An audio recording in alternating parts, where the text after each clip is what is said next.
I'm Larry Veino, CTO of Focus Technologies, and I'm here today to talk about a couple customers who unfortunately got compromised, and to talk about how they got compromised and how, by implementing the right security protections, you can protect against these kinds of attacks.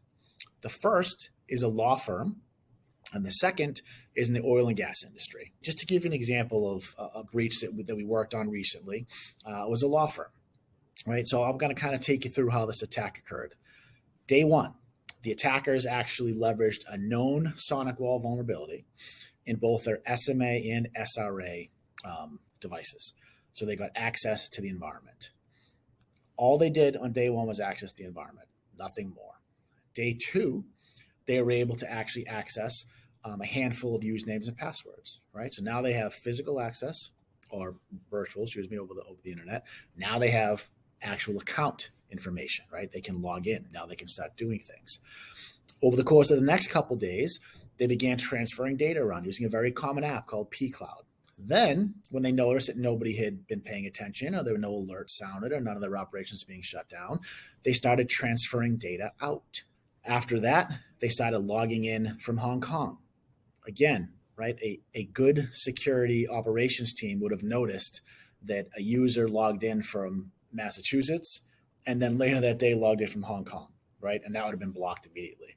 That's why security ops is so important. They started testing VPN using those stolen credentials. They started installing tools, and they began probing internal systems to find out what potential payload they get their hands on. Day six, they finally encrypted several servers, left a ransom note, and basically, hoped that the customer would contact them and pay the ransom. The good news here is this particular customer had protected backups.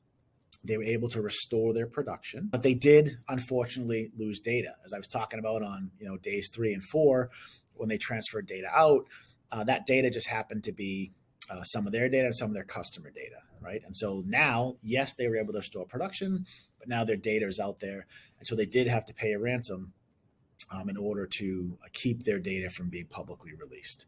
If you think about all the things we just talked about in this particular organization, right? Patched firewalls, next-gen firewalls would have stopped the first entry point. Account protection, MFA, a two-factor, would have stopped the popping of the accounts through brute force techniques. Security operations software would have, saw abnormal transferring of data around, right? Would also have detected what I mentioned earlier, that users can't possibly log in from Massachusetts and Hong Kong the same day, right? It's not physically possible. And then finally, when they started encrypting systems, that could have been blocked by endpoint protection. So that's just a quick example of one company that got popped and why the security wheel is so important in helping to protect against it. Now, the last example I'll give you is a company in the oil and gas space. This organization did not have MFA. So they had accounts that got breached. That's where it started for them. And a user actually clicked on an email. That's where it started. They clicked on an email, account got compromised, right? Passwords started to get changed. No MFA to protect other passwords, right? And so, boom, the hackers now have information and access to that environment. They then started looking around, trying to see what they could affect. They found a vulnerability in an application. It happened to be a Microsoft Teams viewer. They knew there was a vulnerability there. It had been identified by Microsoft as something that needed to be patched, but this organization hadn't gotten around to it. I hadn't seen that notification. So they started traveling within that Teams viewer, which kind of hid them from some of the other tools that may be running in the environment. Thankfully, this customer did have the network segmented. So what the bad guys had access to was limited, but they were still able to go and encrypt 500 desktops and 80 servers. There was no endpoint protection present in this account. So again, if we think about the wheel, right? If we had a secure email solution in place, we would have blocked that initial phishing attack that started the tsunami. If MFA was in place, they would have protected some of the accounts that got compromised. If they were doing any kind of vulnerability management offering, that would have been patched. The Microsoft Teams viewer issue would not have existed, and that would have stopped it.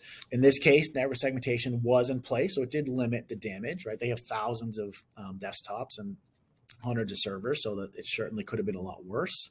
And on the endpoint protection front, if they had endpoint protection, they would have blocked the encryption and the spread of that encryption across the environment. So again, just another example of how when you take those controls that come from these compliance standards and you apply them in the context of the wheel, as we call it, you can block the majority of attacks. That concludes our case studies for today. I hope you found the information interesting. And if you'd like to reach out to Focus to find out how we can help you get into 90th percentile protected, please reach out.